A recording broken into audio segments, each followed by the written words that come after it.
Bismillahirrahmanirrahim. Assalamualaikum warahmatullahi wabarakatuh. Waalaikumsalam warahmatullahi wabarakatuh. Selamat siang, salam sejahtera untuk kita semuanya. Baik, puji dan syukur kehadirat Allah Subhanahu wa taala, Tuhan yang Maha Esa. Bapak Ibu, kita masih bersama-sama di room ini ya, walaupun dalam keadaan virtual.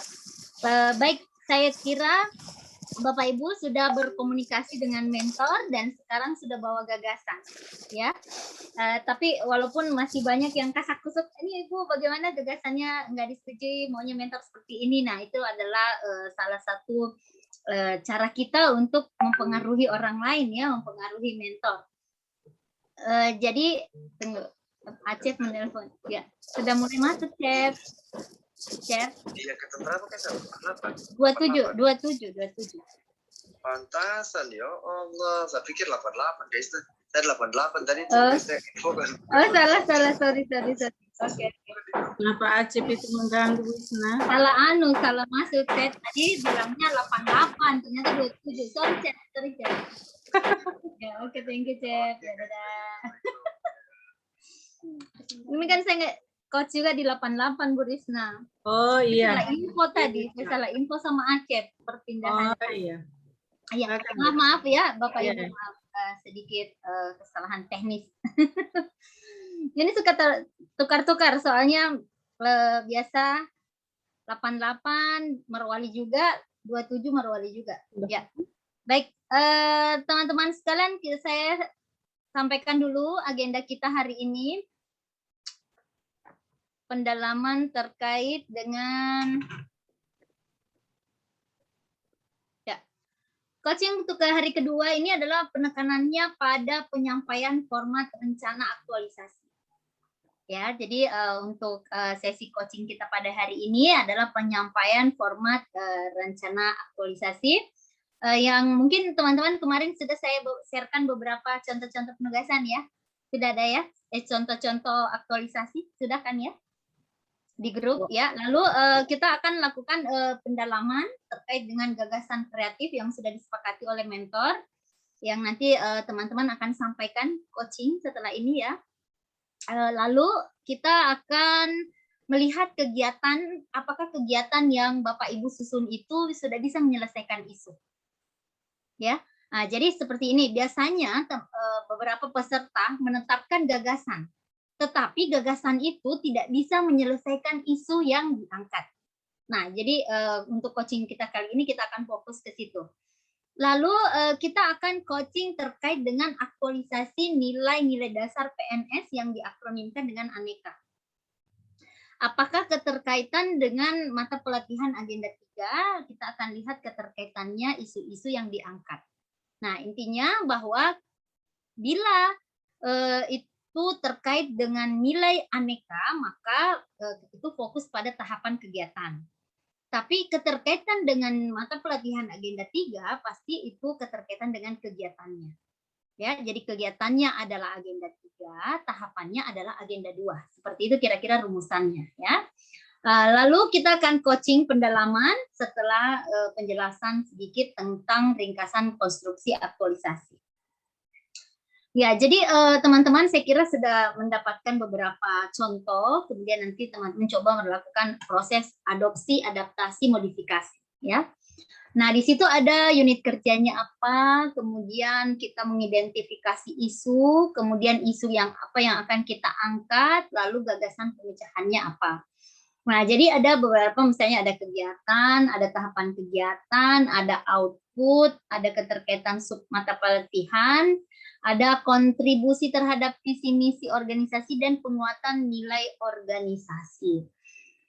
Oke, baik teman-teman sekalian, untuk ke berapa kolom ini ada yang ingin ditanyakan yang menurut teman-teman Bapak Ibu yang agak masih kesulitan untuk mengisinya.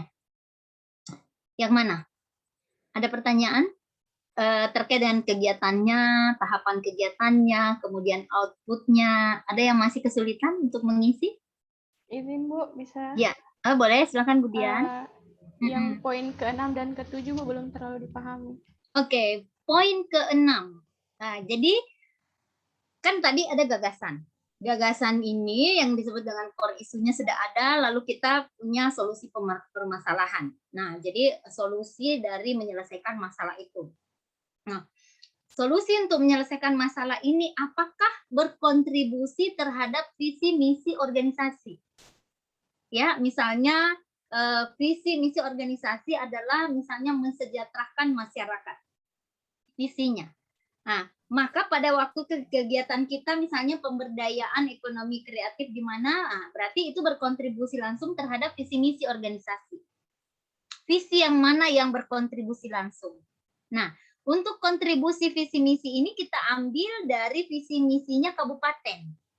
Bukan visi misi, karena sekarang berdasarkan Permendagri bahwa visi misi perangkat daerah itu diintegrasikan semua menjadi visi misi kabupaten saja. Jadi kalau yang hanya sesuai hanya satu visi atau satu misi saja, itu saja yang dipakai seterusnya dari semua kegiatan. Ya, nah, misalnya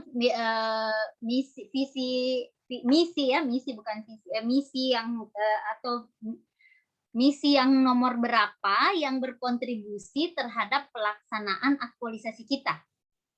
Saya belum download sih untuk visi misinya Merwali. Apa saja teman-teman sudah identifikasi? Yang terbaru?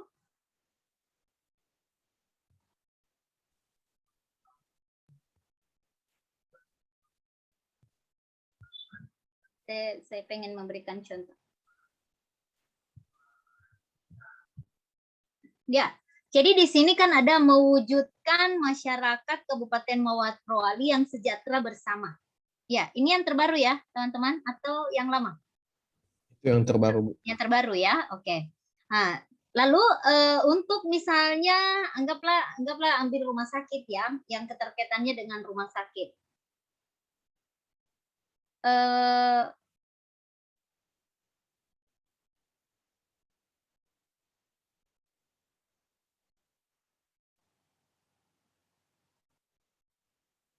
Nah, ini berarti rumah sakit terkait dengan visi nomor 4 ya. Iya dok ya, kalau misalnya yang dokter Sahrila ya berarti meningkatkan pelayanan kesehatan melalui pembiayaan gratis, peningkatan kuantitas dan kualitas fasilitas kesehatan, kemudian ketersediaan obat yang berkualitas, serta mendorong kebersihan kesehatan, keindahan lingkungan agar tercipta suasana sehat dan nyaman.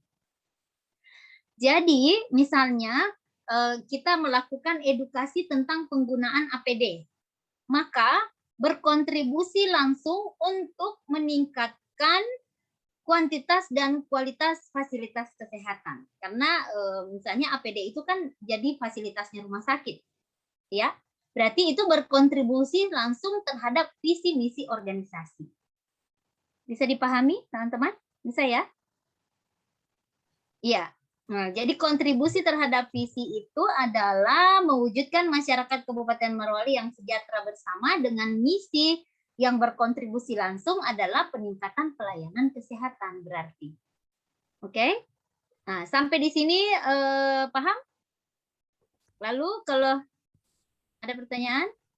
Mau tanya Bu, kalau Iya. rumah sakit itu setahu saya punya visi misinya sendiri, apakah bisa dipakai itu Bu? Tidak. Sekarang harus terintegrasi di, saya tadi sampaikan ada Permendagri-nya yang terbaru, Dok.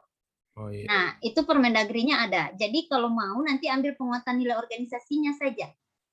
Kan biasa ada penguatan nilai organisasi yang dituangkan dalam bentuk visi misi. Nah, itu boleh diambil untuk penguatan nilai organisasi. Ada nilai-nilainya, Dok. Ya kan? Misalnya nilai melindungi, nilai melayani, nilai peduli. Nah, itu boleh diambil untuk penguatan nilai organisasi. Ya, tapi kalau visi misi organisasi itu harus pakai Pemda punya, ya. Karena semua perangkat daerah adalah pencapaiannya untuk pencapaian misi daripada bupati terpilih. Nah, itu ada Permendagri-nya. Ada Permendagri-nya. Sehingga kontribusinya harus ke kabupaten. Ya, gitu ya, Dok ya. Ada lagi pertanyaan? Untuk penguatan nilai organisasi yang seperti saya sampaikan tadi, kalau itu biasanya kita ambil dari moto organisasi atau nilai dasar yang kita sepakati di organisasi kita sebagai nilai-nilai dasar organisasi. Seperti di BPSDM itu ada SIP, sinergitas, integritas, profesional. Nah, itu sudah kami sepakati sebagai nilai-nilai nilai core values kita, core values daripada nilai utama dari organisasi di BPSDM. Nah, jadi di setiap organisasi itu pasti ada. Nah, biasanya kalau kita sulit biasa mencari, pasti biasanya ada di visi misi organisasi, visi misi rumah sakit itu pasti ada nilai-nilai di dalamnya. Nah, itu bisa kita jadikan penguatan nilai organisasi. Nah, itu tadi yang seperti yang saya jelaskan. Tapi bila tidak ada di kantor, di rumah sakit tidak ada, atau boleh teman-teman ambil di Dinas Kesehatan Kabupaten. Kalau di Dinas Kesehatan Kabupaten juga tidak ada, teman-teman boleh ambil di provinsi. Tapi kalau di provinsi juga tidak ada, boleh mengambil di kementerian. Jadi jenjangnya yang di atas ya. Karena kan ini semua keterkaitan, saling keterkaitan terhadap penguatan nilai-nilai yang dianut sebuah lembaga institusi seperti itu. Oke, ada pertanyaan? Mohon izin nih Bu, yang berarti ya. Bu. Ya. Kalau kolom 5 substansi mata pelatihan agenda 2 dan 3 digabung, Bu. Iya digabung. Nah, jadi kalau tadi saya katakan misalnya kegiatan ya Bu ya, sini kegiatannya konsultasi dan koordinasi. Berarti itu keterkaitan substansi mata pelatihan whole of government. Berarti di sini di atasnya, di lulusannya kegiatan ini dalam kurung di sini berarti whole of government. Nah, tahapan kegiatannya ini diurai, tahapan kegiatan pertama apa keterkaitan mata pelatihannya. Jadi yang di kolom ini hanya indikator nilai-nilainya saja dan indikatornya, misalnya nasionalisme, perwujudan sila kedua. Nanti narasinya di bawah, Jadi supaya kolomnya tidak terlalu penuh, ya. Nah, supaya kolomnya tidak terlalu penuh. Jadi misalnya kegiatan keterkaitan dengan mata pelatihan agenda 3. Tahapan kegiatan keterkaitan dengan agenda 2. Oke, saya. Silakan ada lagi pertanyaan? Mau tanya Bu, itu ya, yang narasinya di bawah, maksudnya di luar dari kolom? Ya, kan di kolom kan kita buat tabel ya. Tabel ini kan sebenarnya adalah poin-poin yang menjadi konstruksi aktualisasi kita.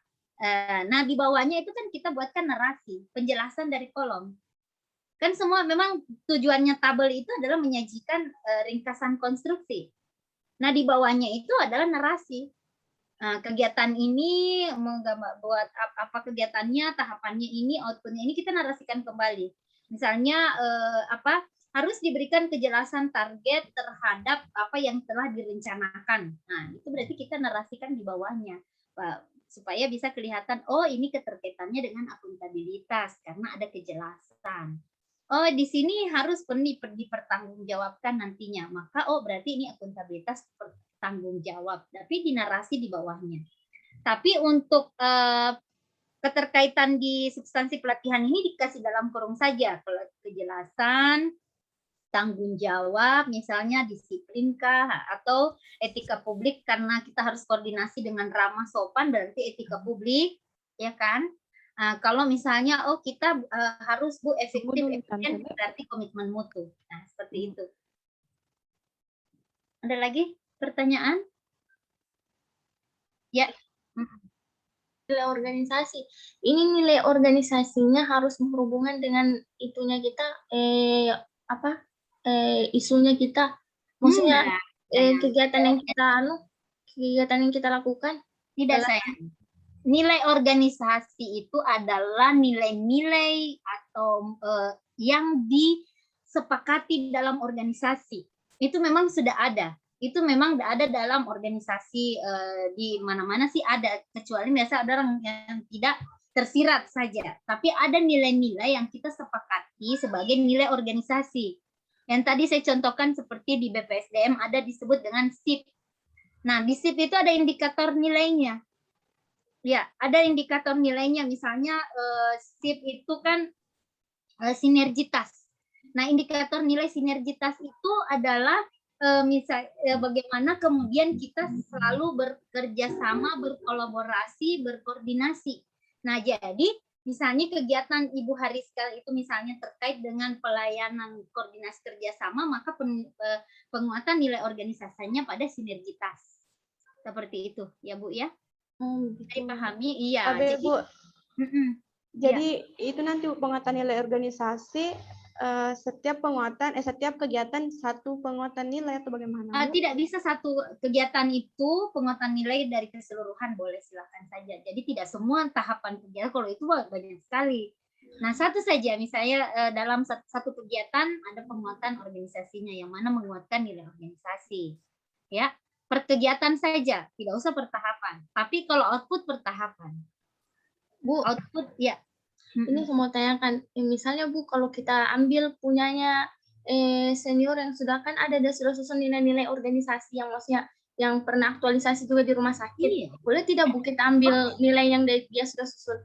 Iya, karena memang nilai itu dari nilai organisasi, bukan nilai untuk latsar. Maksudnya tidak apa Bu kalau kita ambil nilai yang dia sudah susun saja. Yang penting itu nilai organisasi, Ya. itu intinya. Karena nilai organisasi nggak bisa dibuat-buat sendiri. Oh, iya. Nilai organisasi itu adalah kesepakatan organisasi Betul. tentang nilai-nilai yang kita anut. Itu disebut dengan core values, nilai-nilai utama organisasi. Ya, Ibu boleh tanyakan ke bagian usaha ya Bu ya. Iya. Bagian Oh, usaha, begitu. ya. Ada kok nilai-nilainya itu rumah sakit. Admin. Oh, ada Kak? Ada nilai-nilai Itu rumah sakit. tidak bisa dibuat-buat Bu, tidak boleh dicontek-contek, harus ditanyakan, ya. Karena itu nanti akan dibenarkan oleh mentor. Apa betul ini menguatkan nilai organisasi, ya? Begitu Ibu ya, Bu Ariska. Ada lagi? Ya, kalau tidak ada lagi, nanti untuk aktualisasikannya nilai-nilai aneka pada setiap kegiatan, kita kan sudah punya core issue ya. Tadi ada beberapa kegiatan. Nah, di dalam tahapan kegiatannya itu ada nilai-nilai aneka yang kita implementasikan indikator nilai dari kegiatan itu. Ya kan? Misalnya kegiatan tadi konsultasi koordinasi. Berarti kita sebenarnya kan berkonsultasi dengan pimpinan dengan sopan, berarti itu nilai etika publik, ya. Menyampaikan informasi kepada mentor dengan jelas, berarti itu adalah nilai Akuntabilitas. iya, seperti itu ya. Ada berarti di dalam kurungnya itu akuntabilitas kejelasan. Bisa kan dipahami? Nah, tadi berkomunikasi dengan mentor dengan sopan dan santun. Berarti etika publik dalam kurung sopan santun. Bisa ya? Oke. Lalu kalau misalnya dia berkonsultasi, berkoordinasi, misalnya membangun aplikasi misalnya ya, membangun aplikasi pengingat misalnya pengingat darah di rumah sakit. Kita misalnya yang pertama adalah membuat rencana yang efektif dan efisien. Nah, berarti itu di dalamnya ada nilai apa? Komitmen mutu. Iya, jadi disesuaikan tahapan itu dengan indikator nilai. Nah, jadi tidak dibuat-buat, tidak maksa, tapi sesuai dengan tahapannya. Ya Bu ya, jangan dibuat-buat nanti kesannya maksa, padahal tidak cocok ya, karena mau dimasukkan nilai-nilainya supaya ada nilainya lebih banyak. Jadinya maksa, jadi tidak maksa. Jadi tidak semua juga tahapan kegiatan harus ada anekanya. Harus disusun akuntabilitas, nasionalisme, etika politik, tidak semua begitu. Tapi di semua nilai ini harus kita buatkan nanti matriks tabulasi. Misalnya nilai akuntabilitas berapa semua dari semua kegiatan yang kita lakukan, kita akan gabung nanti nilai akuntabilitas berapa, nilai nasionalisme berapa, nilai kemudian nilai apa lagi, etika publik berapa. Itu ada contoh matriks yang saya kirimkan ke teman-teman. Nah, intinya bahwa ada semua nilai-nilai itu harus kaya dengan nilai-nilai tahapan dan kegiatan dan tahapan kegiatan kita. Jadi harus kaya dengan nilai-nilai, karena sebenarnya di latsar ini yang akan dinilai itu adalah kemampuan kita menggali nilai-nilai dasar PNS itu di setiap kegiatan yang kita lakukan. Oke. Nah, selanjutnya itu selanjutnya nilai-nilai apa yang akan kita aktualisasikan ketika kita melaksanakan setiap tahapan kegiatan. Misalnya akuntabilitas itu lebih fokus kepada taat asas, amanah, jujur, memenuhi harapan klien, disiplin, menepati janji dan sebagainya. Nah, kalau nasionalisme misalnya ada nilai musyawarah, gotong royong, toleransi. Kalau etika ada norma hukum, norma agama, norma adat, norma sosial, moral, dan seterusnya. Komitmen mutu tentu kita berbicara lebih ke efektif, efisien, berorientasi pada pelanggan, serius, usaha maksimal, menunjukkan hasil terbaik, dan sebagainya. Nah, kalau anti korupsi, jujur, peduli, mandiri, tanggung jawab, kerja keras, sederhana, berani, dan adil. Nah, teman-teman sekalian, berdasarkan kita akan diskusi kembali untuk coaching ya. 1 jam ini kita akan optimalkan untuk coaching per individu ya. Saya akan mengkonfirmasi hasil diskusi Bapak Ibu dengan mentor dan saya sudah bisa melihat sedikit terkait dengan kegiatan yang akan dirancang, yang sudah dirancang. Ya, boleh? Atau kalau tidak ya kita fokus saja kepada gagasan sudah. Ya, oke. Baik, silakan saya mulai dari Ibu Eka Nurul dulu. Silakan. Ya, Bu. Saya sudah ketemu dengan mentor Ibu. Kemarin kan judul yang saya tawarkan tentang kenaikan digitalisasi layanan kepangkatan berbasis informasi teknologi. Yes. Nah, di tahapan-tahapannya itu saya juga sudah jelaskan ke mentor akan ada database tentang kepangkatan. Yes. Nah, lalu ada saran dari mentor saya untuk database ini diperbanyak lagi, jangan cuman untuk kepangkatan. Jadi Bapak mentor itu maunya database-nya ini ditambah dengan dokumen KTP, NPWP, dan lain sebagainya. Iya, APK. Jadi kan nanti berulang terus Ibu. Nanti itu bisa di backup kok. Tapi iya itu juga gara-gara MySAPK itu bukan. Tapi itu kan MySAPK cuma bisa diakses masing-masing pegawai. Nah, iya, makanya kalau saya Ibu Eka, kalau memang mentor maunya seperti itu, kenapa tidak pendampingan MySAPK saja? Kan begitu. Nah, kita melakukan pendampingan terhadap penginputan MySPAK. Karena kan kalau ini kan lagi tren sekarang adalah banyak orang yang tidak bisa mengakses ya kan MySAPK ini khususnya untuk orang-orang yang sudah berumur ya. Ya, saya tidak menganggap bahwa orang berumur ini tidak tahu menggunakan aplikasi, tetapi kenyataannya seperti itu. Dan MySAPK ini gampang-gampang susah. Kalau teman-teman sudah pernah mengakses mengupdate data ya. Kemarin saya diminta mengupdate data apalagi misalnya akte kelahiran bapak saya. Bapak saya sudah meninggal. KTP-nya sudah tidak ada. Tapi dia tidak akan mau tetap dia merah kalau kita tidak upload. Ya kan, Bu? Ibu tahu saya caranya saya akali bagaimana? KTP-nya mama saya upload. Centangnya jadi centang hijau, Bu. Dia centang hijau. Nah, ini aplikasi kan enggak tahu juga yang mana nih. Ini KTP-nya papa saya, yang mana KTP-nya mama saya. Yang penting ada KTP-nya dia tercentang. Iya kan, Bu? Nah, kan daripada saya mau stres mau cari orang sudah tidak ada, ya kan? Sudah tidak ada itu. Di mana saya mau cari itu akte kelahiran? Kalau KTP mungkin, Bu, saya masih bisa cari ya. Tapi kalau akte kelahiran, Masya Allah, iya kalau dulu ada akte kelahirannya papa saya, kalau tidak ada, ya ini tuh maksa. Kalau MySAPK ini maksa, dia harus ada. Akte kelahiran anak, akte kelahiran suami, akte kelahiran semuanya, akte kelahiran ya.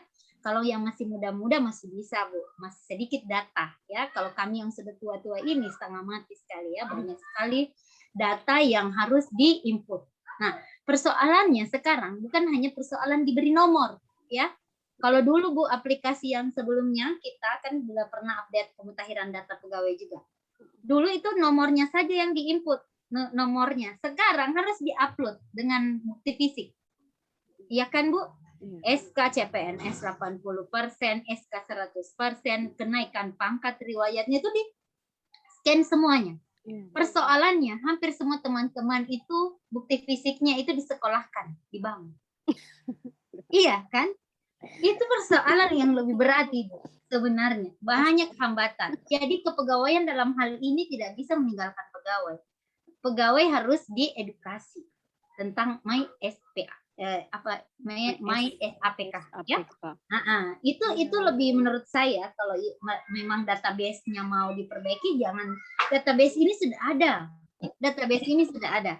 Yang kita dibantu itu adalah bagaimana kemudian memudahkan kita untuk memutakhirkan data melalui hanya kita sisa memanfaatkan nanti SAPK ini.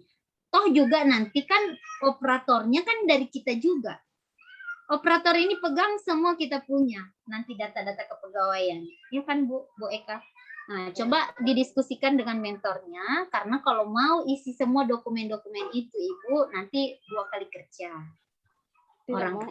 Mohon izin dulu Bu, karena memang salah satu isunya saya juga itu digitalisasi dokumen kepegawaian, karena kalau di rumah sakit di kepegawaiannya itu kalau dalam bentuk digital itu belum ada sama sekali Bu.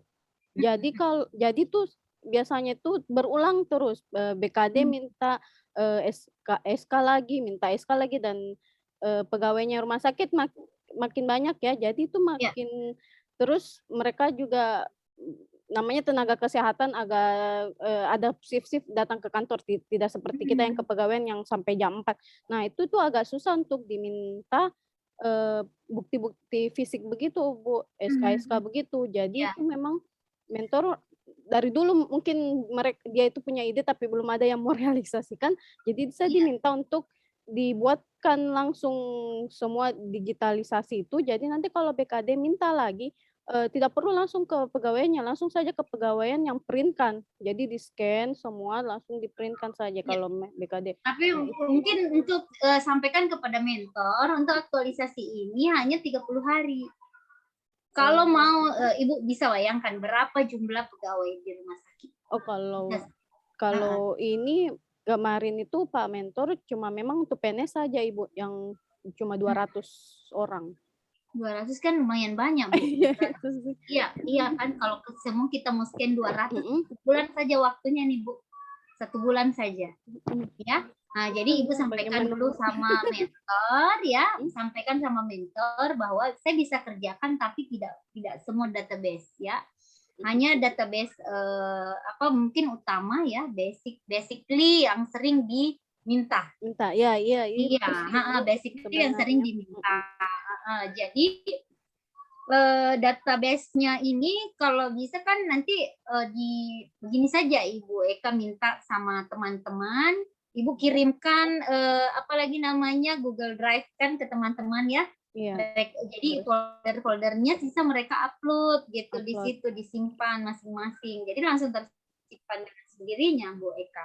Iya Ibu. Tapi saya juga dibebankan ke pegawainya untuk itu. Iya, jadi saya juga buat Google Form juga Ibu. Jadi saya sebar Google Form, nanti dia upload sendiri di situ kan. Nanti kalau saya sudah buka saya tinggal download aja terus susun sih, begitu rancangannya.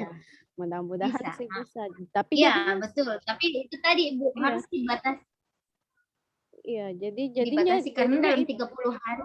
Iya, jadinya saya bingung juga ini Bu. Jadi ini judul saya tetap tentang kepangkatan atau diganti judul atau tahapannya yang ditambah. Jadi ditambah bukan cuma dokumen kepangkatan saja, tapi bagaimana Bu? Tetap kepangkatan judulnya, tapi kegiatannya yang ditambah? Iya. Persoalannya adalah Ibu, kita ini berbasis pembuktian. Nanti sampaikan ke mentor. Kita ini berbasis pembuktian. Pada saat kita tidak mampu buktikan Ibu, takutnya kita tidak lulus ya. Nah, jadi dalam 30 hari itu ada hal yang harus kita buktikan.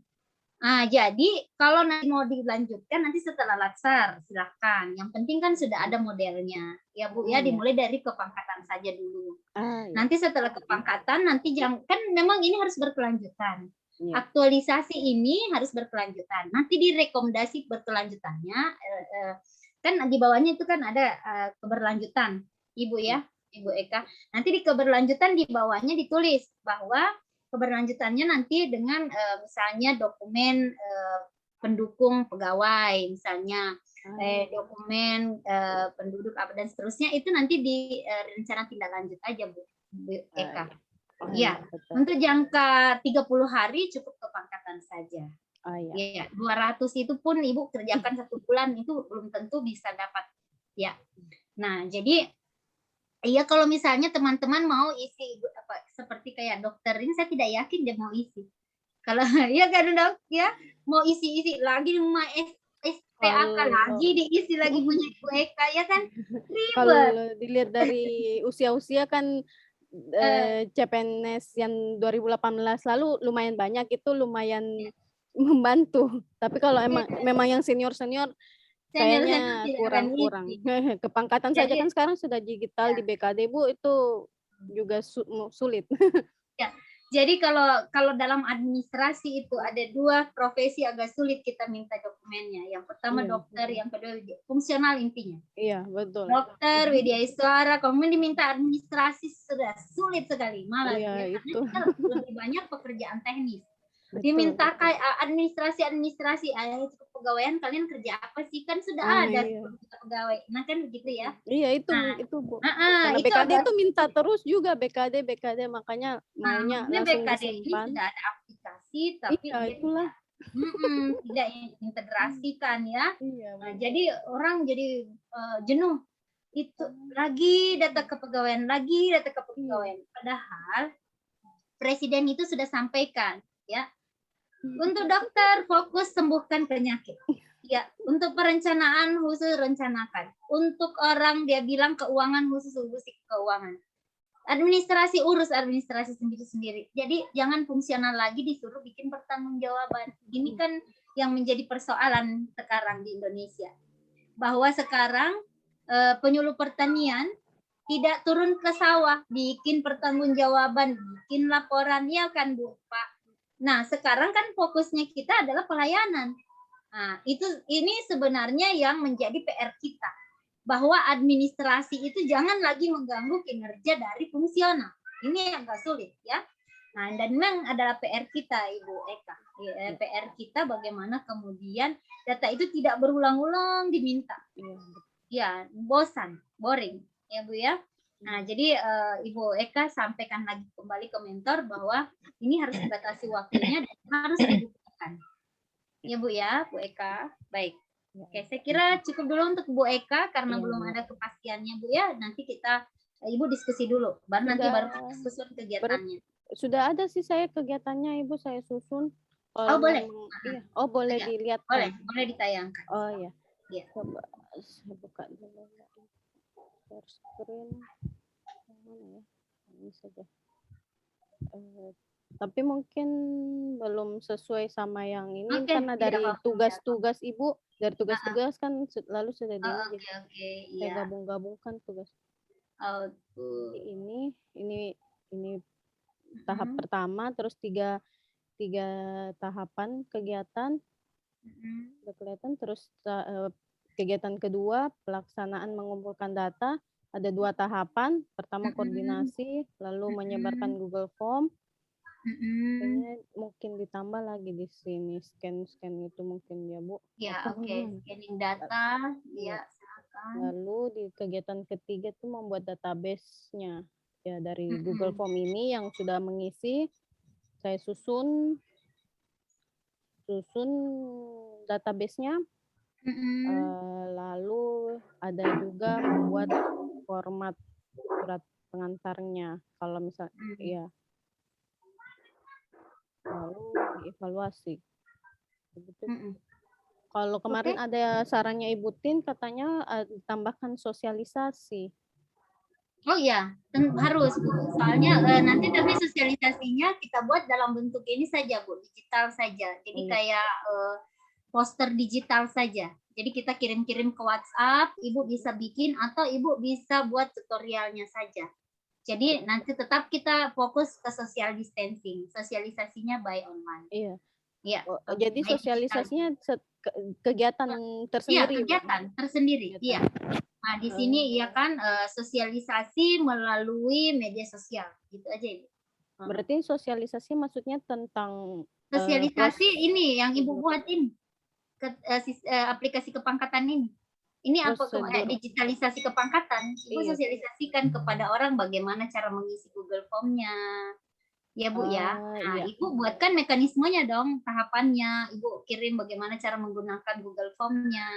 Itu Ibu buat dalam bentuk poster saja ataukah Ibu mau buatkan dalam bentuk video tutorial? Ya, kalau idenya saya, Ibu, pas menyebarkan Google Form ini sudah dengan tutorial mengisi Boleh. Google Form itu. Jadi dia di Jangan tahapan jangan. dipisahkan sosialisasinya, Bu. Dipisahkan sosialisasinya. Nah, jadi sosialisasinya itu, jadi Google Form-nya disosialisasikan dulu, baru dikirim Google Form-nya supaya orang sambil orang sudah ini disosialisasikan, baru kita isi kayak gitu. Berarti kegiatannya boleh di kegiatannya setelah membuat database-nya itu apa nih, menggunakan Excel format sudut pengantar otomatis. Maksudnya apa, Bu? Membuat database menggunakan program Excel? Iya, jadi kalau setelah menyebarkan Google Form, baru saya buat database-nya, bukannya dari Google Form itu saya dapat data-datanya itu. Iya, berarti sebelum di atasnya. Berarti sebelumnya ini dia, Bu. Iya. Jadi begini, Bu, tabulasi data. Ya, jadi tidak membuat database lagi. Jadi Ibu buat tabulasi data melalui database, ya kan? Tabulasi data kepangkatan, tabulasi data pangkatan melalui program Excel. Ya, begitu saja, Bu. Berarti ada tahapan ada kegiatan untuk sosialisasi, Bu, di sini ya? Sosialisasi bikin kegiatan baru saja, Bu, bikin kolom baru di atasnya tabulasi data. Sebelum Ibu kirim kirim Google Form itu, Ibu lakukan dulu sosialisasi. Nah, itu tahapan beda. Nah, setelah Ibu sosialisasikan, Ibu kirim linknya. Setelah Ibu kirim linknya, baru Ibu tabulasi. Kan begitu ya? Berarti menyebar Google Form ini bisa masuk di tahapan jadi tahapan kegiatan sosialisasi itu. Boleh. Sosialisasi baru menyampaikan Google Form, kemudian langsung terus mengisi data kan. Setelah kita isi data kan ditabulasi, ya kan, Bu? Setelah kita tabulasi kan diinterpretasi dulu datanya, ya kan, Bu? Nah, interpretasi data baru kan kita sampaikan ke pimpinan hasil datanya, kan seperti itu. Berarti masih banyak tahapan ini saya yang miss berarti ya, masih perlu ditambah-tambahkan ya. Dulu juga dengan mentor ya, Bu ya. Nah, makanya saya bilang kalau kita mau udah hanya 30 hari baru kita mau pakai database yang lain juga, khawatir saya nggak cukup waktunya, Bu Eka ya. Nah, jadi sampaikan ke mentor ini, Pak, berbasis pembuktian sama dengan PIM. Jadi kalau misalnya nanti saya buat lagi database yang lain kemudian tidak habis waktunya, Pak, nanti saya tidak lulus, ya. Sampaikan begitu sama mentor. Ya. Nah, jadi fokus saja dulu ke kepangkatan, Bu, sebagai model. Nanti keberlanjutannya baru kita buat database yang lain. Oke? Ya. Baik, saya kira cukup, Bu Eka. Silakan stop share. Masih ada 10 orang. Ya, terima kasih, Bu. Saya kira sudah hampir selesai ya. Oke. Lalu Ibu Aslihatin silakan, Bu. Baik, terima kasih, Bu. Saya boleh izin share screen? Boleh, silakan.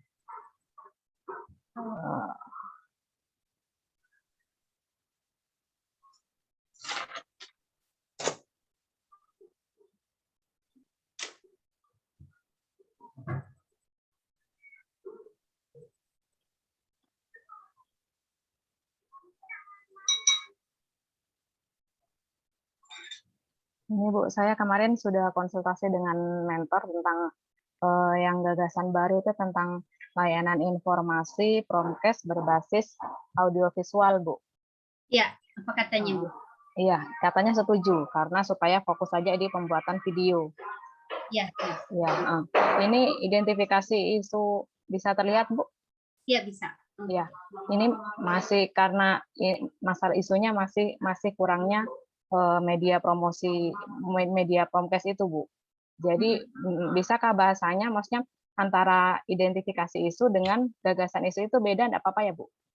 Harus sama, Bu. Kalau apa yang kita identifikasi isu kan ada 3 isu tadi, baru kita tapis. Setelah tapis itu kan sisa 1 core isu setelah kita APKL, Bu. Ya kan begitu. Setelah kita APKL kan sisa 1 isunya. Nah, jadi nanti identifikasi isu ini saya tidak dimasukkan semuanya. Yang kita masukkan hanya yang audiovisual saja. Yang kayak misalnya banner alur pelayanan saya tidak dimasukkan lagi karena itu berarti maaf Bu. Berarti ini di sini saya mau ganti masih kurangnya layanan informasi itu tadi. Ya, yang berbasis audiovisual masih kurang, Bu. Kan minimnya kan minimnya informasi berbasis audiovisual kan sekarang kenapa masyarakat ini sudah malas membaca. Masyarakat sudah malas membaca. Sekarang orang lebih senang menonton. Ibu bisa lihat tontonan apa saja sekarang di YouTube, orang jadi banyak followernya, banyak yang follow, banyak yang ini, padahal banyak yang subscribe, padahal tidak ada edukasi sama sekali. Ya kan, Bu? Intinya berarti tren masyarakat kita adalah suka menonton. Ya? Iya, Bu. Berarti begini, Bu, bahasanya minimnya layanan informasi promkes yang berbasis begitu. Berbasis audio visual. Atau ya boleh. Minimnya layanan informasi promosi kesehatan yang berbasis audio visual, ya. Dalam upaya pemanfaatan pelayanan kesehatan. Yamnya hapus saja, langsung berbasis audio visual. Ya, informasi minimnya layanan informasi berbasis audio visual dalam upaya pemanfaatan pelayanan kesehatan. Upaya pemanfaatan pelayanan, enggak usah lagi nih. Upaya pemanfaatan. Minimnya layanan informasi berbasis audio visual di ruang pelayanan rumah sakit. Ya. Baik. Oke, jadi biar tidak terlalu panjang bahasanya. Yang penting, ya silakan Bu Aris. Yang penting jelas. Di ruang pelayanan. Di ruang pelayanan. Gitu, Bu ya? Iya, betul. Nanti Ibu jelaskanlah sedikit di situ. Nanti Ibu jelaskan di hasil ininya, Bu, identifikasi isunya, lapisan isunya di APKL. Nah, setelah ini kan di APKL. Setelah kita APKL kan kita lihat sebab akibatnya. Ya, Bu ya. Nanti Ibu bisa lihat. Saya pakai USG bisa enggak, Bu? Bisa, silakan. Ini di bawah saya sudah pakai toh. Ini gagasan pemecahan isu. Jadi USG ini. Nanti nomor 1. Ya, Bu. Jadi nanti ini masih media promosi. Yang tadi berarti Bu audiovisual ya di bawah. Oke. Ini. Berdasarkan ini maka isu yang tidak langsung gagasan. Ibu harus selesaikan dulu ini pakai Fishbone. Kita lihat dulu akibatnya. Berarti habis USG ini habis USG ini Fishbone. Habis itu SWOT, habis SWOT baru ada gagasan. Bu, tapi nanti tapisan McNamara baru ada gagasan. Tapi nanti alatnya ini tidak usah dibuat di laporan, ya Bu ya. Nanti ini dilampirkan saja alatnya. Ya, sama dengan waktu kita tesis kan, skripsi. Kalau skripsi kan hanya hasilnya saja yang dibahasakan di laporan. Tapi nanti ini tabelnya dilampirkan saja, ya. Berarti waktu seminar itu tidak ditampilkan? Tidak, di seminar boleh di PowerPoint, silakan. Tetapi di laporan Ibu itu dilampirkan ininya. Di belakang jadi lampiran. Jadi akan masuk ke dalam laporan. Oke, berarti di PowerPoint seminar itu hanya misalnya USG saja bisa ya, Bu? Boleh, silakan saja. Tapi boleh kalau kita mau tampilkan itu boleh, tapi kalau nanti pada saat pertemuan selanjutnya baru saya jelaskan terkait dengan PowerPoint-nya. Ya, Bu ya? Iya. Baik, Bu. Iya. Ini ke yang Ya, tadi Bu ya, sisa Fishbone-nya yang belum ya, Fishbone, hasil Fishbone, kemudian hasil SWOT-nya baru ditapis lagi, baru dapat gagasan. Gagasan, ya baik Bu. Seperti itu ya. Baru ini masuk kegiatan. Iya, boleh. Ya, ini kegiatan saya, Bu. Oke. Ini saya minta maaf sebelumnya, ini saya pakai format yang masih cakar-cakar. Jadi ini Iya, keterkaitan dengan nilai aneka saya fokusnya. Jadi berarti yang untuk ke agenda 3 itu di Di atas. kegiatan. Itu masuknya di mana, Bu? Di atas, ini di enter saling menghormati, terus isi di WOG di atasnya. Enter dulu, enter, baru nanti tulis WOG. Whole of Government. Karena dia intinya kalau Whole of Government kan ada konsultasi, ada kerjasama, ada koordinasi, ada kolaborasi, ada integrasi. Berarti WOG itu, ya. Kan begitu ya, Bu. Terus WOG habis itu dinarasikan, Bu? Tidak usah, langsung WOG saja di dalamnya. WOG konsultasi, kan begitu bisa. Oh, begitu. Jadi hanya poinnya saja. Nanti di bawah baru narasi, ya Bu ya. Beberapa contoh sudah saya kasih sama teman-teman, sisa diadopsi, adaptasi, modifikasi. Ya. Ya, berarti tahapan kegiatannya nilai anekanya di bawahnya WOG itu? Iya, betul, di tahapan. Sesuai dengan tahapan ini, Bu ya, yang Ibu buat ya. Menemui atau menghubungi mentor, ini minta izin untuk mengangkat isu layanan. Kan menemui atau menghubungi mentor dengan sopan berarti di sini publik. Ya, baik Bu, baik Bu. Dan meminta izin untuk mengangkat isu pelayanan publik berarti kejelasan, berarti akuntabilitas, ya Bu. Baik Bu. Membicarakan dengan mentor dengan jelas juga adalah akuntabilitas. Kalau misalnya tentang siapa kegiatan dia penuh rencana, tanggung jawab misalnya, ya Bu. Mendengarkan arahan berarti apalagi etika publik, ya Bu, ya begitu kira-kira. Jadi jangan nanti keterkaitan nilainya tidak sesuai dengan tahapannya. Ya Bu ya. Ya, berarti ini saya garis per tahapan kegiatan ya Bu ya. Iya, tahapan kegiatan. Dikasihkan garis lagi. Pasti nilai anekanya, ya Bu. Setiap pertahapan, ya. Di dalam satu tahap kegiatan bisa jadi ada 2 indikator nilai. Ya Bu. Ada 2 nilai misalnya Ibu ya. Iya, ada 2 nilai di dalamnya. Oke Bu, seperti itu kira-kira. Terus untuk ini Bu, kontribusi ini saya buat yang masih visi misinya ya rumah sakit. Ya, berarti ambil yang daerah, ambil yang kabupaten ya Bu ya. Iya, sesuaikan ya Bu. Soalnya itu ada amanatnya Permendagri. Iya. Oh, ya. Oke. Baik Bu. Terus ini Bu kegiatannya minta tolong dikoreksi. Oke. Nanti kalau untuk pembimbingan selanjutnya nanti saya koreksi Bu ya. Kalau nanti sudah selesai semua disusun baik-baik baru saya koreksi. Ya Bu ya. Konsultasi mempersiapkan rancangan ya. Oke. Baik Bu, terima kasih. Ini cukup dulu Bu ya. Soalnya masih ada 8 lagi. Iya, baik Bu, terima kasih. Iya. Soalnya waktu pembimbingan untuk virtual cuma 2 jam. Jadi waktunya sedikit mepet. Ya, baik. Langsung saja Dokter Syahrila. Ini kemarin dipanggil siapa ya? Ada juga Dr. Aril. Dr. Aril, ya, Aril Peter Pan. Silahkan. Ya, Dr. Aril. Screen share Bu. Ya, silakan.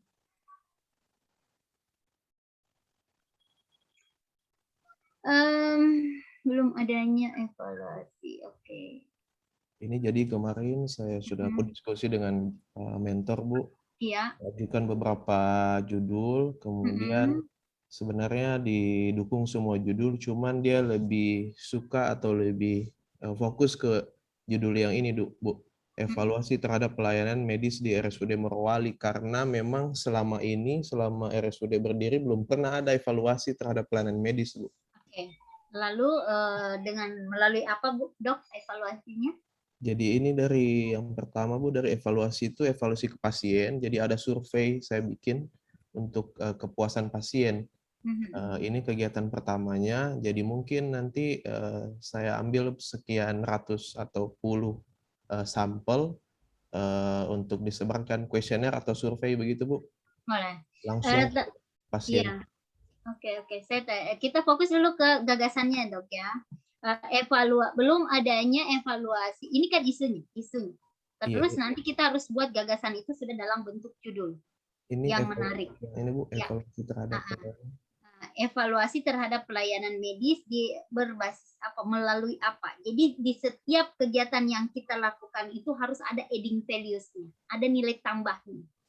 Ya, kita harus jelas evaluasi itu kita akan buat dalam bentuk apa, melalui apa, dengan cara apa sehingga dia itu bisa ada nilai tambah atau ada manfaatnya yang berbeda dari biasanya. Intinya harus ada sedikit kebaruannya, ada inovasi.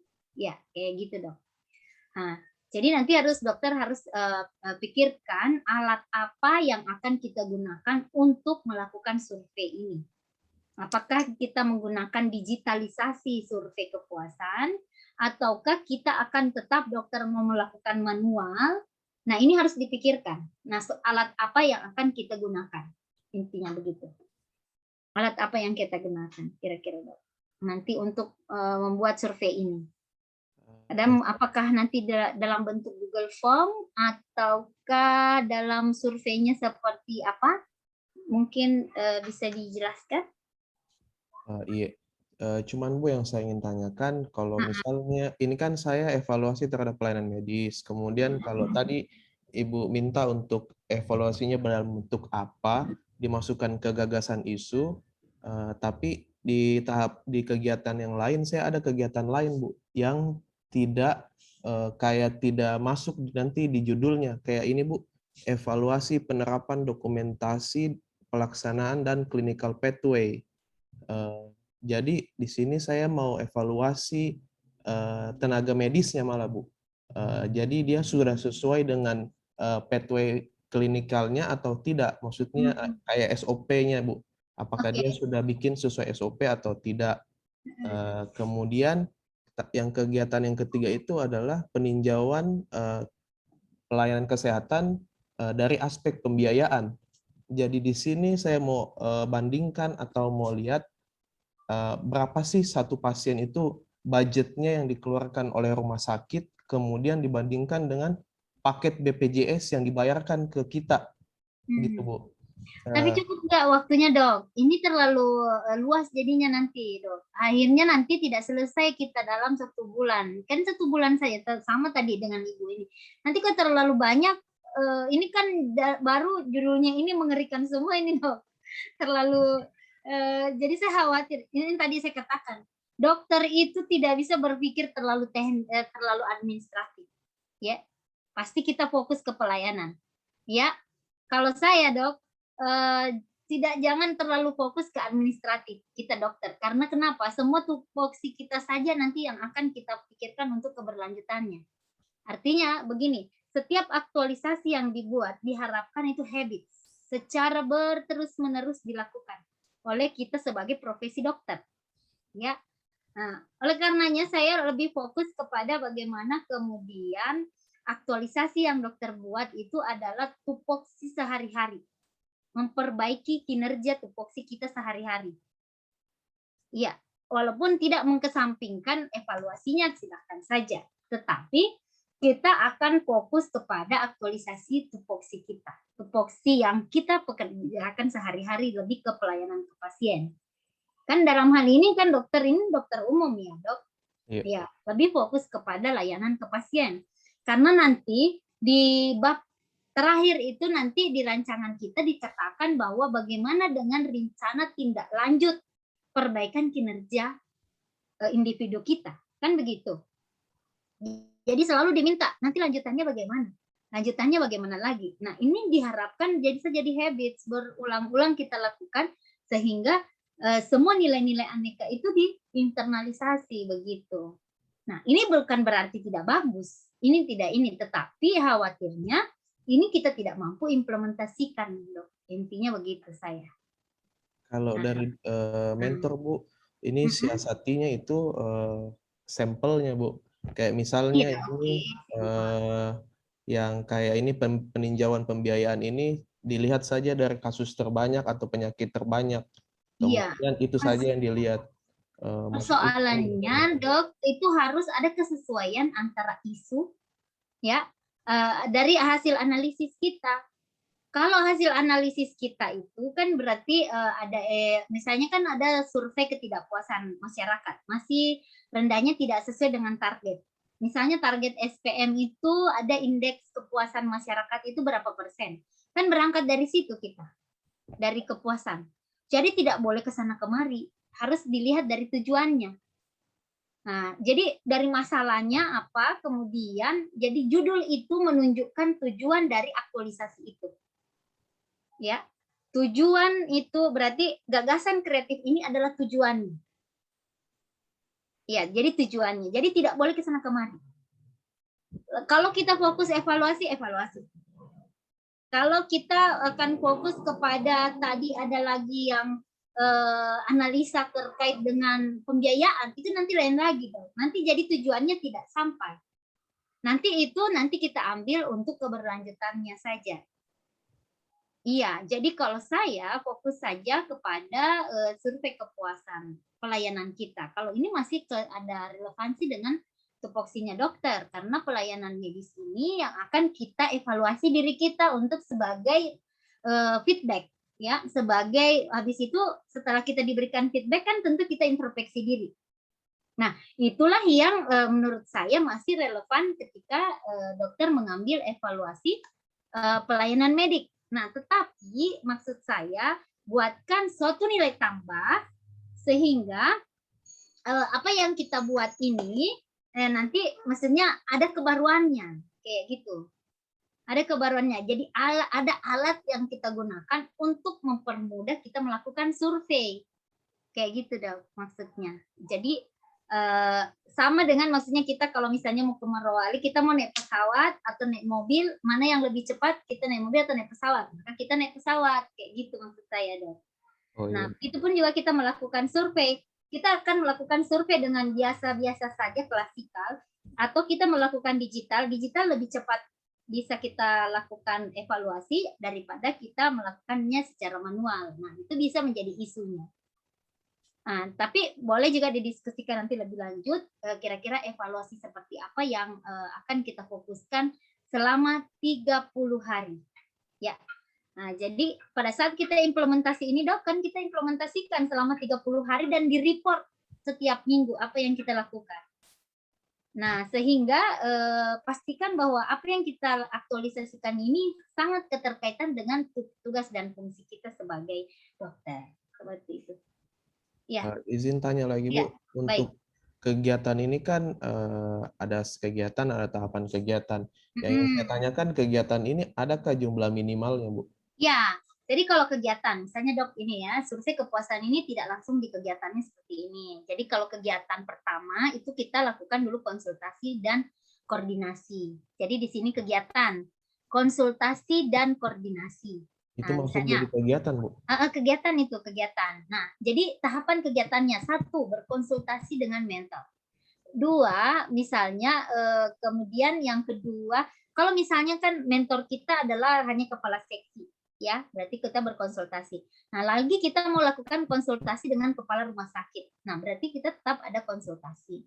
Tapi kalau kita misalnya berkoordinasi dengan kepala ruangan, berarti itu ada hanya bukan pimpinan kita. Atau boleh teman sejawat itu bisa koordinasi atau bidang lain koordinasi.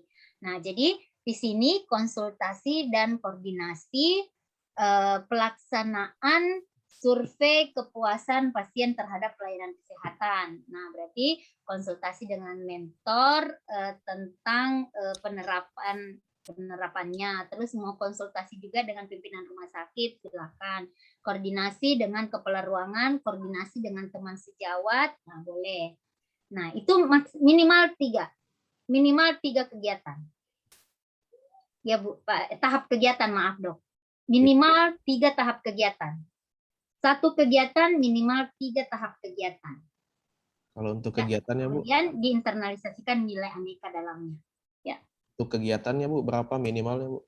1. Jadi setiap satu kegiatan ada beberapa tahapan. Kegiatannya ada, maaf, kegiatannya minimal 4 kegiatan. Oh, iya. Minimal 4 kegiatan. Ya, jadi tapi 4 ini kan siapa tahu ada yang tidak diakui oleh penguji, jadi kita usahakan 5 kegiatan. Ya, Dok ya. Ya, begitu maksudnya. 1 kegiatan minimal 3 tahapan. Tapi tahapan minimal 4 kegiatan. Kita upayakan 5 kegiatan. Kayak gitu, Dok ya. Kayak misalnya survei ini, survei kepuasan ini global terlalu makro. Jadi kita buat kegiatannya supaya lebih mudah. Misalnya kegiatan membuat membuat survei kepuasan pasien terhadap pelayanan kesehatan. Yang pertama adalah membuat instrumen survei kepuasan, ya kan? Membuat instrumen survei kepuasan. Yang kedua, melaksanakan fokus grup diskusi tentang instrumen yang dibuat. Nah, misalnya seperti itu. Kemudian yang keempat, menetapkan instrumen kepuasan pasien terhadap pelayanan kesehatan. Nah, kemudian setelah kita tetapkan kan kita bagikan instrumen itu untuk diisi. Nah, kita buat lagi kegiatan yang lain adalah sosialisasi, misalnya sosialisasi pelaksanaan survei kepuasan pasien. Nah, tahapannya adalah 1, menyiapkan apa. Nah, seperti itu. Ada beberapa contoh ya, Dok, yang sudah saya kirimkan, silakan di ATM aja, masih tiru modifikasi. Ada beberapa juga yang dokter juga, teman-teman bisa modifikasi ya. Nah, intinya tahapannya itu antara kegiatan dengan tahapan kegiatan tidak boleh kesana kemari, harus sinergi, ya. Apa yang kegiatannya, artinya kita tuang kopi, hasilnya juga harus kopi, kayak gitu. Nah, jadi kalau survei boleh survei, tapi ini makro sekali. Jadi konsultasi, komunikasi, koordinasi ini bisa jadi satu tahapan. Intinya di tahapan di pemerintahan itu ada persiapan, ada pelaksanaan, ada evaluasi. Kemudian ada jadi di persiapan itu tentu ada konsultasi, ada koordinasi, ada persiapan bahan, identifikasi kebutuhan. Seperti itu ya, Dok ya. Oh, iya. Nah, kira-kira nanti apalagi didiskusikan lagi yang saya maksud tadi, bahwa sampaikan kepada mentor bahwa harus ada nilai tambah alat yang kita gunakan untuk mensurvei, supaya lebih inovatif, begitu ya, Dok. Nah, dan ini juga nanti bisa mendukung program dari rumah sakit ketika itu misalnya ada aplikasi khusus yang bisa kita gunakan. Nah, itu bisa. Nah, jadi nanti perannya dokter hanya membantu membuat instrumennya, instrumen surveinya. Nah, kayak gitu. Tapi pemanfaatan aplikasinya boleh menggunakan aplikasi yang ada di rumah sakit. Nah, sama dengan di rumah sakit di provinsi ada disebut dengan My Boss ya, atau My apa ya. Nah, itu ada aplikasi masing-masing sistem informasi manajemen rumah sakit. Nah, itu bisa diintegrasikan. Nah, coba dokter tanya-tanya dulu. Ya, karena ini masih ada kesempatan lagi, Dok, masih bisa tanya-tanya dulu. Intinya bahwa harus ada nilai tambah. Oh, iya. Harus segitu ya. Ya, oke. Saya kira cukup dulu, Dok, untuk Dok harus diskusi dulu lebih lanjut lagi. Ya, ya, sama-sama. Lalu Ibu Rahmawati. Ya. Sudah agak cepat sedikit kita karena waktunya ternyata sisa 30 menit. Oke. Terima kasih, Bu. Ya. Izin share screen, Bu. Silakan.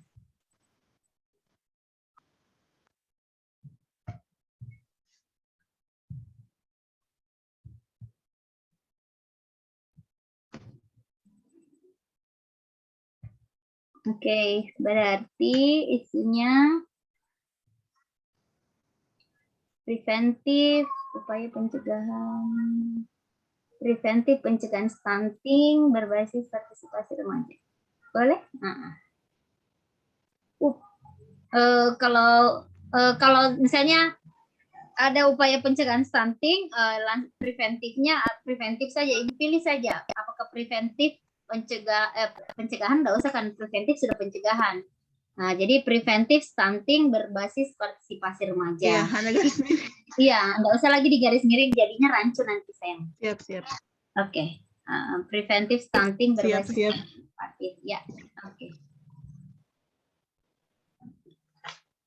Kemudian Ibu kalau sudah pakai APKL nggak perlu ya pakai WSG? Boleh, tidak perlu. Tidak perlu. APKL saja kalau misalnya.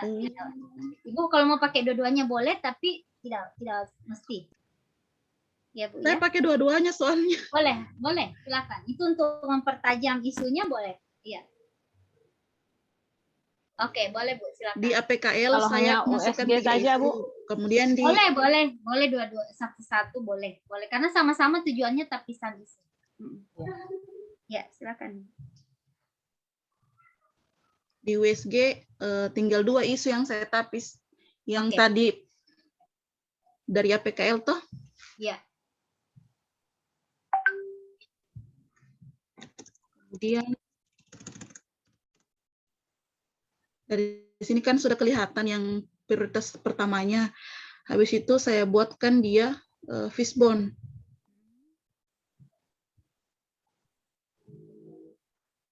Oke, Bu. Fishbone.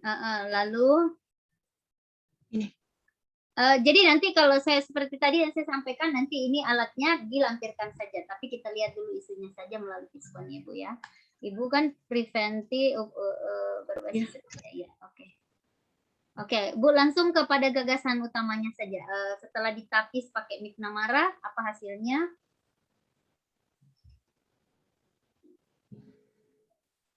Baru sampai sini, Bu. Soalnya Iya, saya jadi belum ini kan ketemu tidak mentor lagi di luar Oh iya, daerah. jadi tidak langsung preventive stunting ya, Bu. Tidak langsung ini judulnya, kan? Kan tidak langsung ini judulnya. Jadi kan kalau isu itu terkait Iya, dengan judulnya. stuntingnya. Masalah masih di sini, kita masih berbicara tentang masalahnya. Masih Ini sudah isunya. gagasannya, Bu. Ini sudah gagasannya saya. Ini gagasannya. Nah, jadi kalau kita masih berbicara tentang tapisan masalah, berarti di sini akibatnya. Jadi di sini bukan gagasannya. Bisa dipahami ya, Bu ya? Bu Rahmawati, ini di sini masalahnya, Bu. Tingginya kasus stunting di Bahodopi. Ya, seperti itu. Kan ini tapisan isu, bukan tapisan alternatif solusi. Nah, jadi tingginya kasus stunting, atau kalau Ibu ada datanya, langsung datanya. Tingginya kasus stunting ditunjukkan dengan data misalnya 80%. Tingkat misalnya stunting berapa persen, Bu? 3%, atau Ibu di bawah standar minimal misalnya, atau di atas standar minimal. Ya, itu disebut dengan akibat. Nah, ini baru sebab-sebabnya. Ya, Bu Rahma ya. Oke. Siap. Ya, oke, saya kira itu dulu ya, Bu ya. Nanti kalau ini yang penting sudah jelas apa gagasannya, tetapi ya Ibu harus melakukan serangkaian alat analisis baru menetapkan tadi preventifnya. Oke? Ibu bisa belajar sambil melihat contoh-contoh yang ada. Seperti yang saya sampaikan, amati, tiru, modifikasi. Oke? Baik, terima kasih Ibu Sefika Bu Rahma. Terima kasih, Ibu. Ya, oke, terima kasih. Lalu silakan stop share. Ada Ibu Hariska, silakan Bu Hariska. Baik Bu, terima kasih. Ya.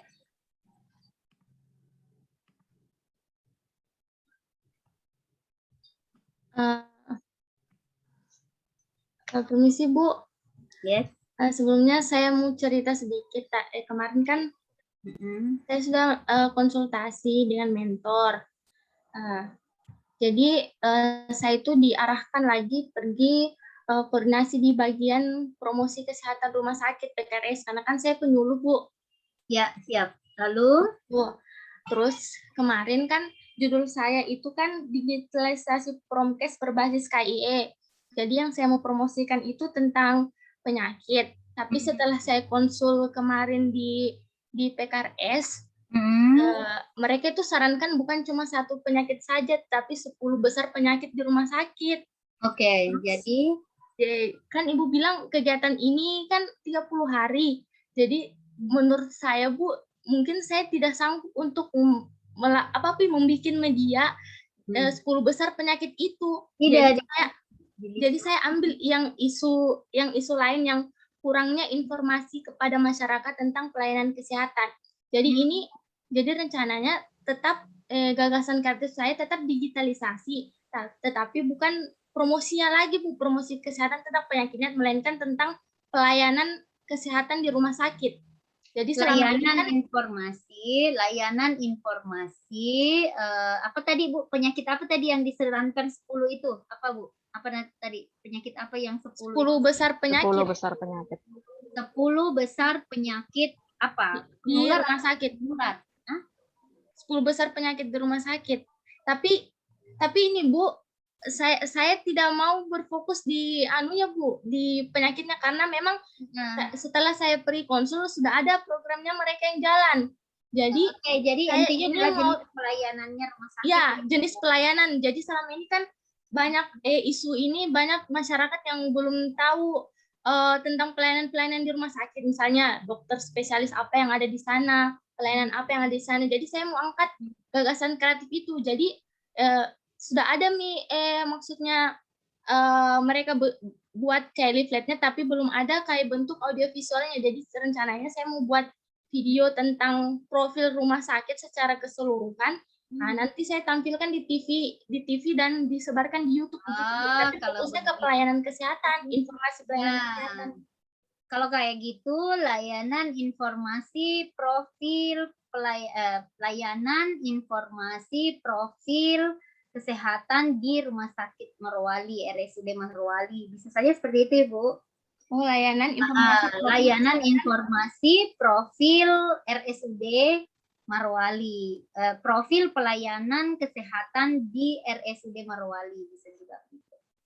Layanan informasi, jadi tidak usah kurang, tapi ini tetap isunya, bisa saja isunya yang ini. Ya, isunya ini kurangnya informasi kepada nanti gagasannya yang saya maksud. Gagasannya nanti bisa menjadi layanan informasi profil pelayanan kesehatan di RSUD Morowali berbasis multimedia misalnya.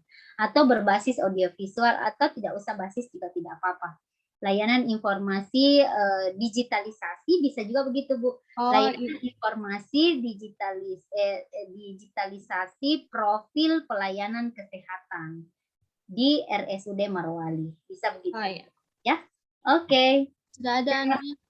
Ada juga saya sudah buat itunya, Bu. Tahapannya? Ya. Oke. Nanti Ibu sesuaikan dulu sesuai dengan gagasannya. Ibu selesaikan dulu alat analisisnya. Ya, Bu ya, Bu Hariska. Oh, sesuaikan dulu.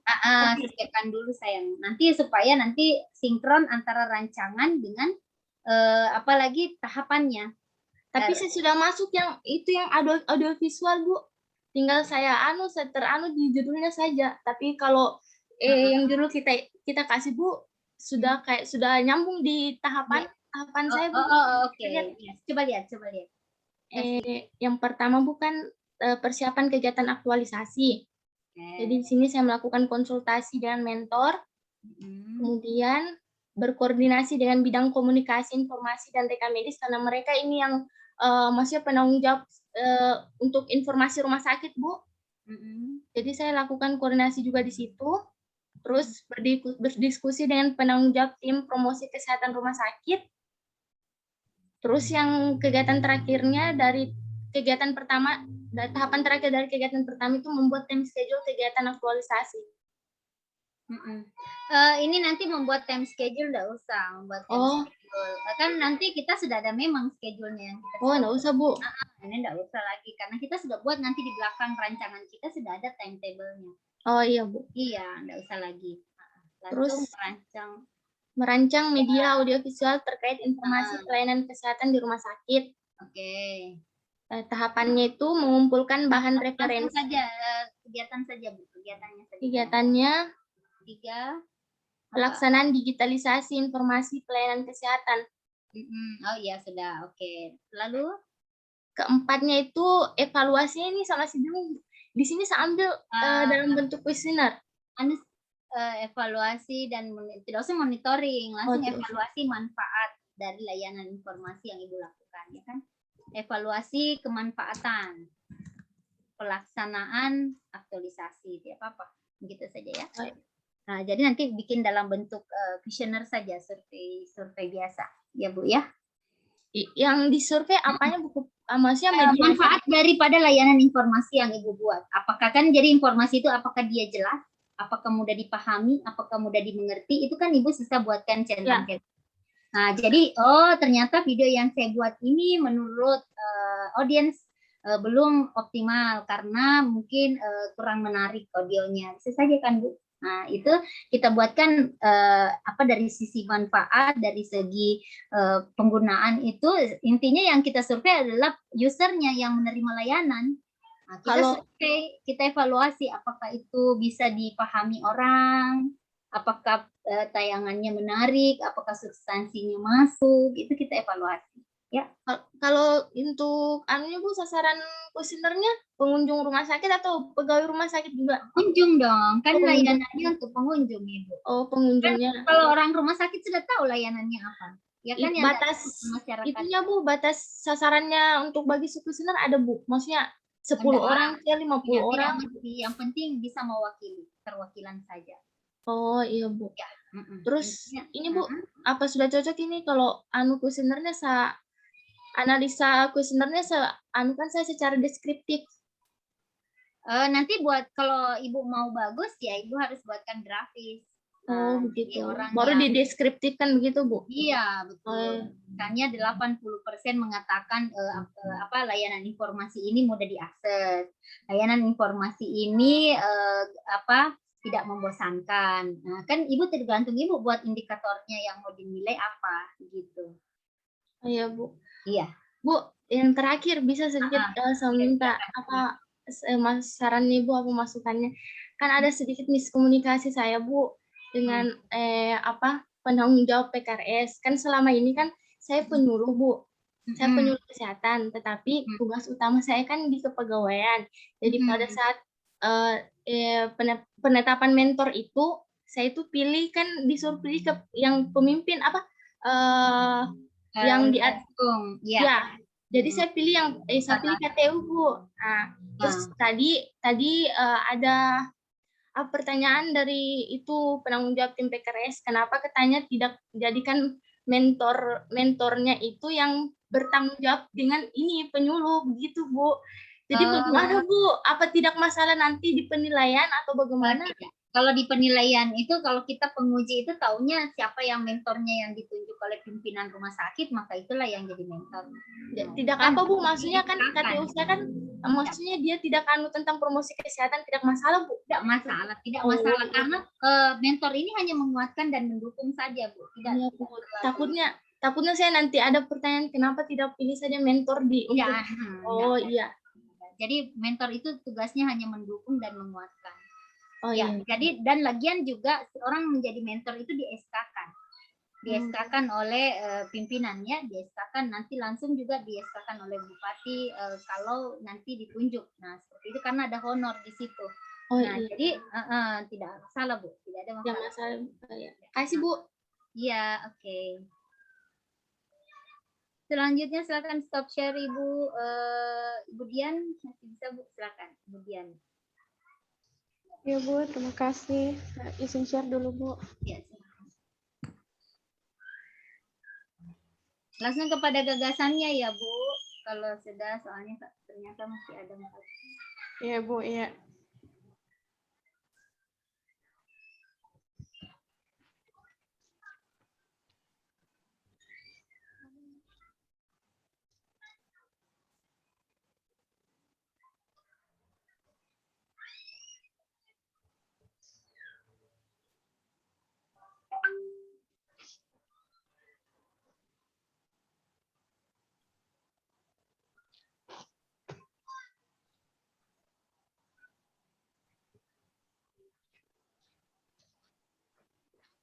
Ada Ibu.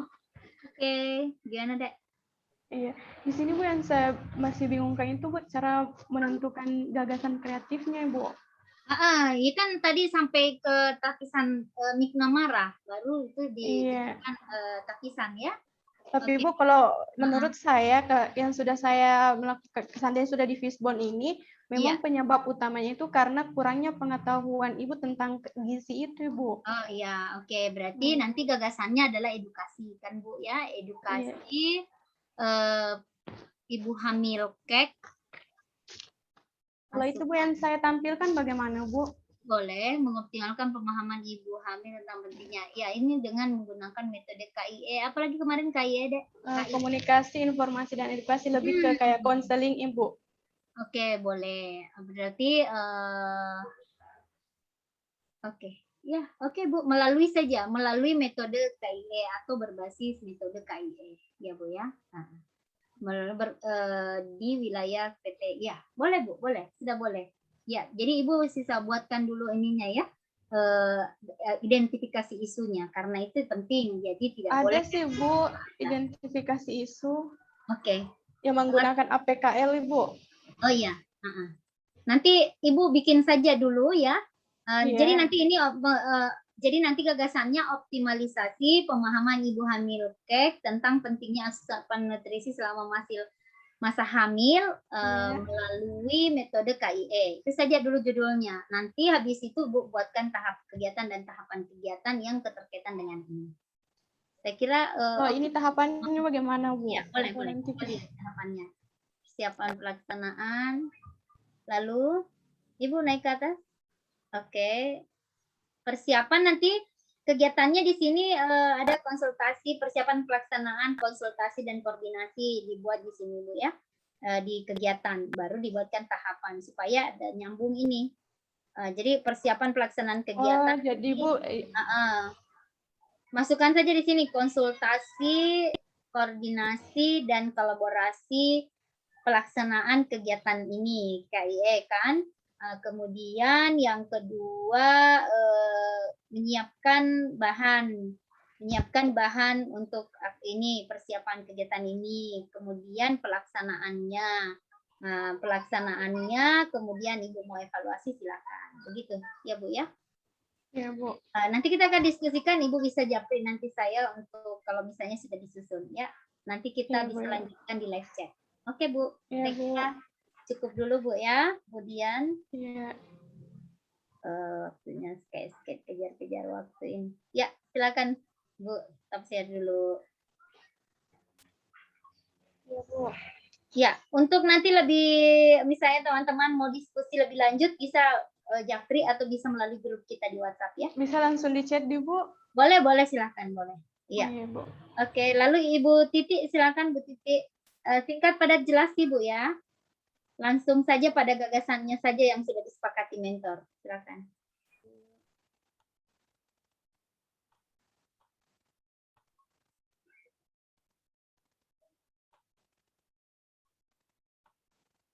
Bu Titi agak cepat. Ya. Kemarin sudah usul ke mentor, isunya itu masih banyak ibu hamil dengan risiko tinggi. Kemudian gagasannya pemantauannya itu melalui WhatsApp grup atau telepon Bu. Jadi nanti ada sosialisasi juga sih kayak di posyandu begitu. Terus nanti pemantauannya lewat WhatsApp atau telepon begitu.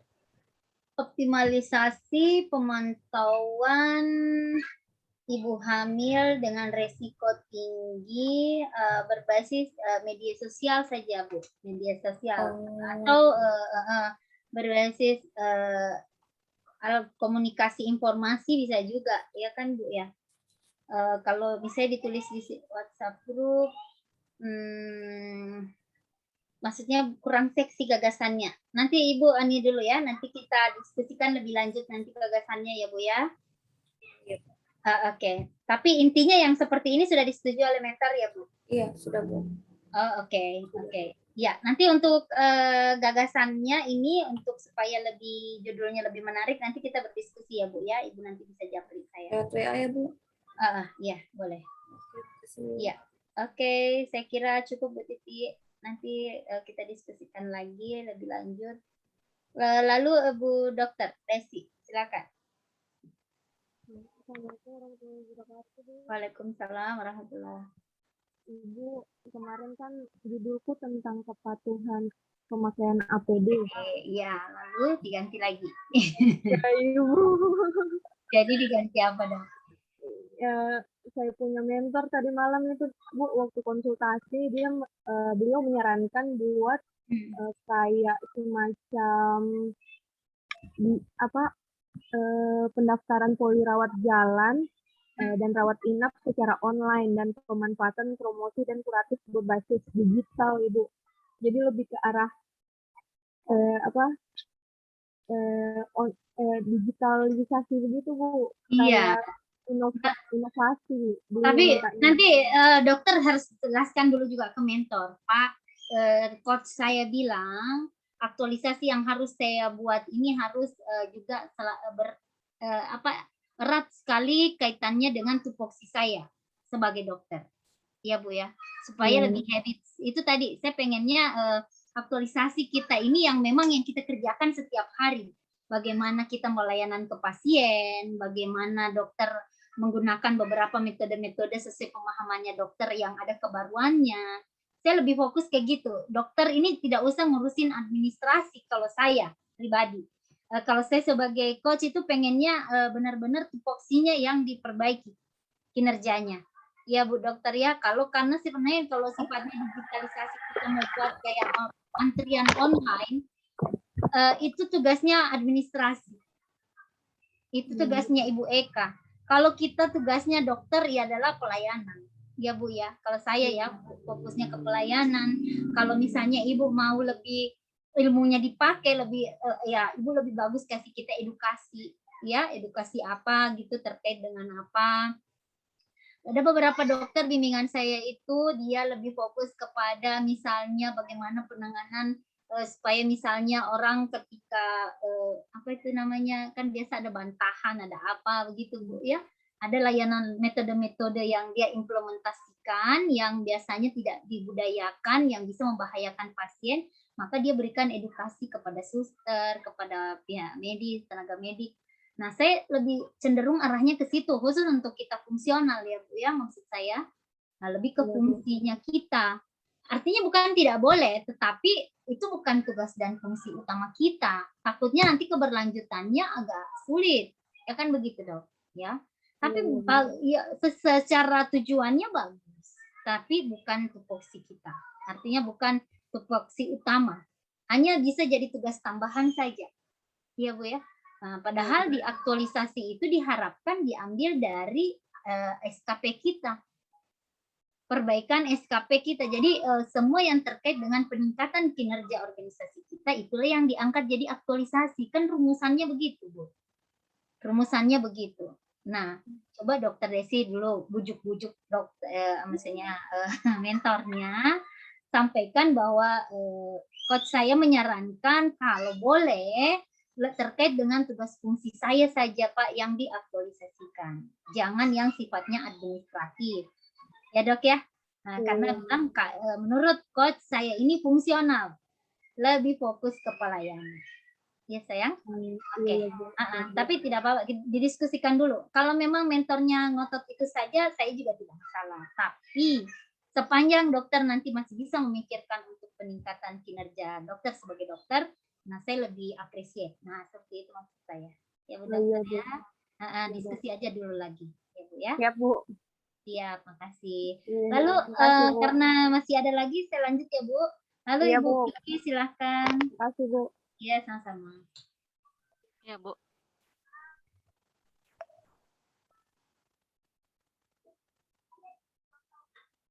Nah, ini Bu, isu saya.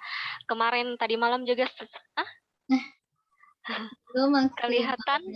Ya, kelihatan. Oh iya, Bu. Ini sudah saya konsul juga tadi malam sama mentor saya. Terus di ACC judul ini belum maksimalnya pelayanan deteksi dini kehamilan resiko tinggi di wilayah kerja Puskesmas Ulu Nambo.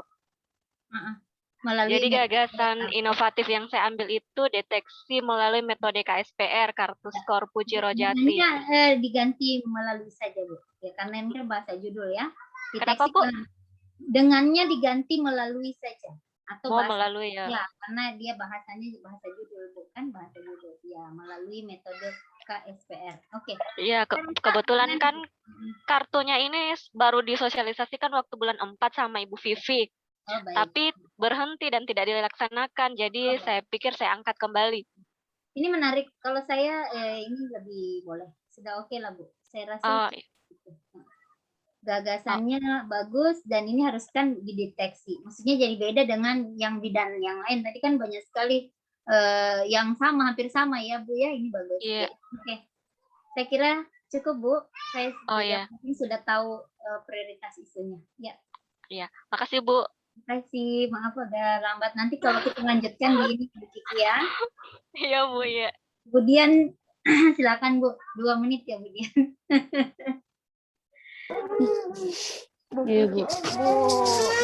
Bu Nurmi. Silakan. Bu, saya pindah ke depan dulu. Yang tadi Bu, yang apa? Kan judul yang kemarin itu dia bilang mentor ambil yang apa? yang tentang kesehatan balita. Nah, Yang ada kan tadi saya konsul sama Ibu yang oh lewat yang ya. tadi itu ya, yang saya buat panduan saja. Maksudnya itu nanti Bu, saya buat panduan begitu, apakah itu nanti akan jadi bahan konseling saya pada saat misalnya kayak Hari Posyandu begitu kan? Iya, betul Ibu. Jadi kita buat sesuai dengan kearifan lokal kita sendiri. Kalau tadi kan ada panduan dari Menkes. Nah, itu saja yang kita adopsi, kita sesuaikan dengan lingkungan kita di sana. Nah, di Badopi misalnya gambar-gambarnya kita rubah. Tapi kan supaya dia lebih isunya aktual, ya kita penanganan COVID, ya kan? Nah, misalnya anak-anak pada saat datang ke Posyandu, apa yang harus disiapkan untuk prokesnya. Kita buatkan panduan. Ya Bu ya, kayak gitu aja maksud saya. Jadi dibuatkan dalam bentuk foto-foto dan gambar yang berbeda dari panduan itu. Karena panduan itu harus kita implementasinya yang tadi harus ada motivasi kita untuk modifikasi ya, modifikasi dari contoh aslinya dari tapi gagasannya atau idenya diambil dari itu saja karena memang itu adalah panduan secara nasional. Nah, jadi ini buatlah dalam bentuk panduan kearifan lokal itu sendiri gitu. Gambar-gambarnya saja bisa dirubah. Iya kan, teman Bu yang saya belum mengerti yang gagasannya. Kan isunya di sini mengenai rendahnya capaian pelayanan kesehatan balita. Jadi gagasannya ini.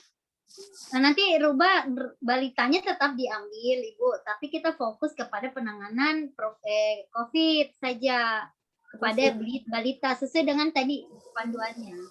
Ibu harus sesuaikan gagasan itu, tapi itu kan adalah salah satu capaian untuk mencapai SPM khususnya untuk kesehatan balita.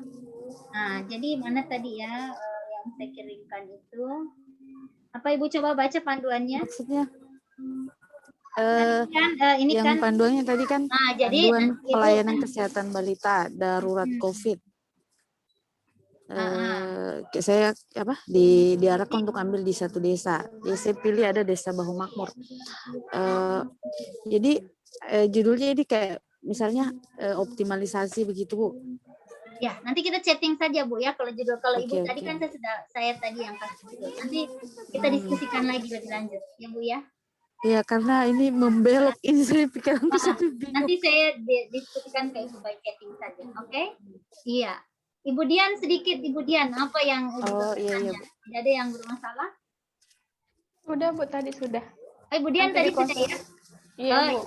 Oh oke. 2 akun Bu. Oh 2 akun ya, oke. Baik, kalau gitu Bu Nurmi, nanti kita diskusikan melalui chat ya Bu ya. Oh iya Bu, terima kasih banyak Bu sebelumnya. Tahu gagasannya. Nanti maksudnya nanti saya jelaskan ke Ibu melalui chat. Soalnya panjang. Iya. Oke.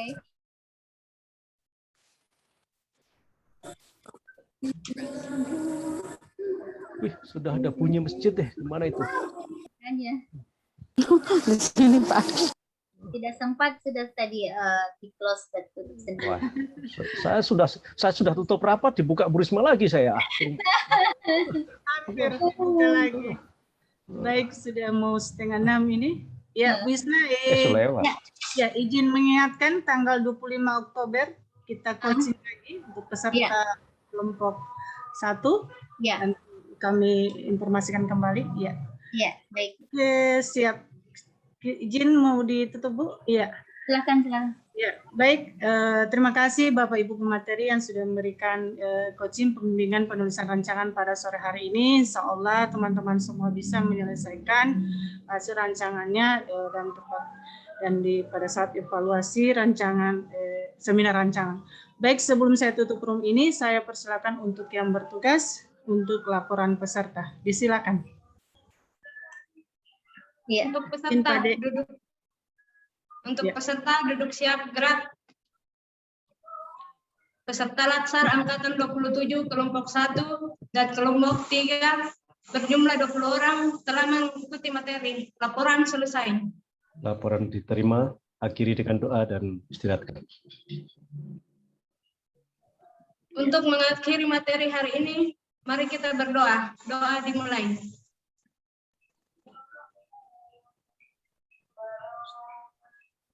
Doa selesai. Ya, Untuk silakan. peserta istirahat di tempat gerak. Ya, Saya terima kasih, Bu izin Mari. live duluan ya. Ya, Sudah selesai terima semua, kasih Bu Pak. Dadah.